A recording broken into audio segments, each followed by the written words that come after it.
ప్రారంభానికి సిద్ధమైన వీఆర్సీని మంత్రి నారాయణ కుమార్తె శరణి పరిశీలించారు. స్కూలు ప్రారంభోత్సవ ఏర్పాట్లపై ప్రిన్సిపల్ ఉపాధ్యాయులతో చర్చించారు. డిజిటల్ విద్యా బోధనపై పలు సూచనలు ఇచ్చారు. ఈ సందర్భంగా ఆమె మాట్లాడుతూ నాన్నగారి సంకల్పానికి అనుగుణంగా వీఆర్సీ రూపుదిద్దుకుందని, వీఆర్సీలో అంతర్జాతీయ ప్రమాణాలతో విద్యను అందించబోతున్నామని, దేశంలో ఎక్కడా లేని విధంగా తరగతి గదులు, క్రీడా మైదానం సిద్ధం చేశామన్నారు. పేద పిల్లల కోసం మొట్టమొదటిసారిగా డిజిటల్ విద్యను అందుబాటులోకి తెస్తున్నామని, ఈ నెల 30వ తేదీ నుంచి తరగతులు మొదలవుతాయని, జూలై 6వ తేదీన విద్యాశాఖ మంత్రి నారా లోకేష్ గారు వీఆర్సీని ప్రారంభిస్తారని, నాన్నగారి కల నెరవేరబోతుందని, పేద పిల్లల కోసం చేపట్టిన మహాయజ్ఞంలో భాగస్వామి కావడం నా అదృష్టంగా భావిస్తున్నానని అన్నారు.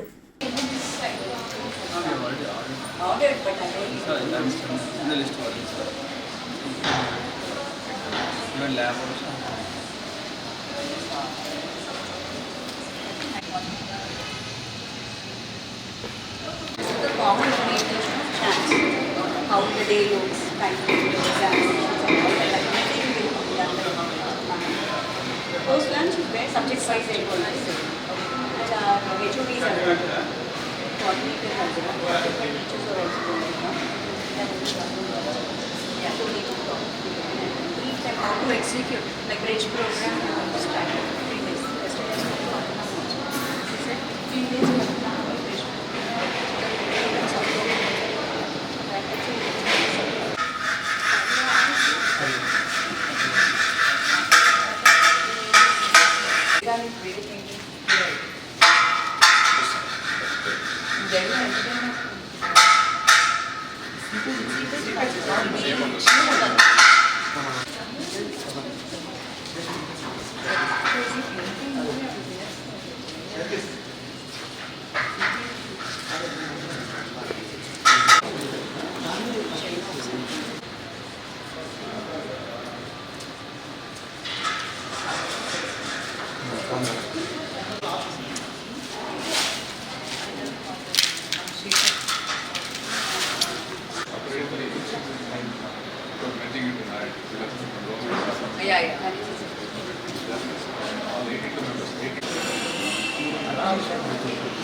సో ఆగస్ట్ 11 వరకు ఏదైతే వస్తుందో వేసుకుంటూ అది వచ్చేసేది. ఆగస్ట్ 11 తర్వాత సార్ వాళ్ళు మీటింగ్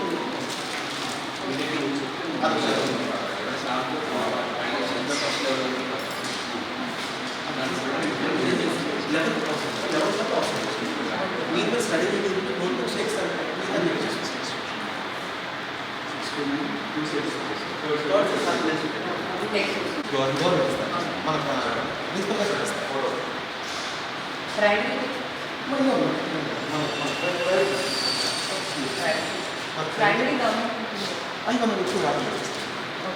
మనం publish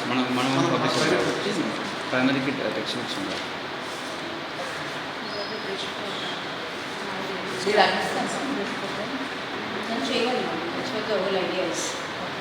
Foundation is very ambitious.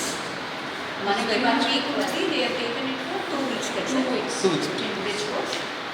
మనకి ఎగ్జామ్ కూడా అయిపోయింది. ఇంట్రడక్టరీ టెస్ట్ కూడా కంప్లీట్ అయింది. ఇప్పుడు వీరికి ఒక 2 వీక్స్ దీనికి ట్రైన్ చేయాలి.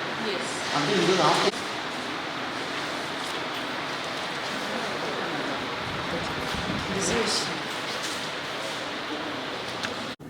అందరికీ నమస్కారం అండి. నా పేరు శరణి పొంగూరు. నేను పొంగూరు నారాయణ గారి కూతురునండి.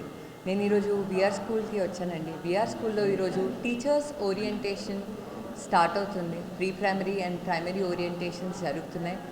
మేము ఆల్రెడీ ప్లాన్ చేసాము. జూన్ 30th నుంచి ఈ స్కూల్ స్టార్ట్ అవుతుందండి ఫుల్ ఫ్లెడ్జ్గా. ఈ స్కూల్ కెపాసిటీ 1015 స్టూడెంట్స్. ఎంతోమంది స్టూడెంట్స్ అడ్మిషన్స్ కోసం వస్తున్నారు. కానీ మీరు చూసేటట్టయితే ఈరోజు కూడా చాలామంది పేరెంట్స్ వచ్చారు, కానీ అడ్మిషన్స్ ఫుల్ అయ్యాయి కాబట్టి మేము అడ్మిషన్స్ ఫుల్ అయ్యాయని బోర్డు కూడా పెట్టాము. అండ్ ఇదే విధంగా ఈ స్కూల్లో తీసుకునేటట్టయితే ఒక హై అండ్ సిబిఎస్ఈ స్కూల్ అవ్వచ్చు, ఇంటర్నేషనల్ స్కూల్ అవ్వచ్చు, ఎలా అయితే ఫెసిలిటీస్ ఉంటాయో ఆ ఫెసిలిటీస్ ఈ స్కూల్లో ప్రొవైడ్ చేస్తున్నామండి. ఈ స్కూల్లో every corners learning spaces learning spaces చేసి లెర్నింగ్ అవుట్కమ్స్ స్టూడెంట్స్కి వచ్చేటట్టు చేసాం. అదేవిధంగా స్కూల్ ఎంటర్ అయినప్పటి నుంచి స్కూల్ వెళ్ళిపోయేంత దాకా స్టూడెంట్కి ప్రాపర్ హ్యాండ్ హోల్డింగ్ జరుగుతుంది. ఈ స్కూల్లో టీచర్స్ కూడా ఆల్మోస్ట్ అపాయింట్ అయిపోయారండి. అండ్ ఈ స్కూల్లో చూసేటట్టయితే స్పోర్ట్స్ ఫెసిలిటీస్ ఉన్నాయి. ఓపెన్ జిమ్ అనే కాన్సెప్ట్ మా నాన్నగారు మినిస్టర్ అయ్యాక పెట్టారు. ప్రతి ఒక్క పార్క్లో ఓపెన్ జిమ్ అనేది కంపల్సరీగా చేయాలి అని పెట్టారు. అదేవిధంగా ఈ స్కూల్లో కూడా మీరు గ్రౌండ్ చూసేటట్టయితే ఓపెన్ జిమ్ ఉంది, PP tiles with EPDM flooring. International స్టేడియంస్లో ఇలా ఉంటాయండి. సో అదేవిధంగా స్పోర్ట్స్ గ్రౌండ్ తయారైపోయింది. హైడ్రోఫోనిక్స్ అనే కొత్త కాన్సెప్ట్ కూడా మేము తెచ్చాం. ఇది దాదాపు ఇండియాలో ఎలాంటి స్కూల్స్లో కూడా లేవు. అండ్ అదేవిధంగా robotics lab, music, drama, art, dance, ఒక హై ఎండ్ కరికులం తెచ్చి ఒక హై ఎండ్ ఇన్ఫ్రాస్ట్రక్చర్తో పెట్టి టీచర్స్ని కూడా విగరస్గా ట్రైన్ చేస్తున్నామండి. ఖచ్చితంగా మేమందరం ఎదురు చూస్తున్నాం. జూన్ 30th మండే నుంచే స్కూల్ ఓపెన్ అవుతుంది.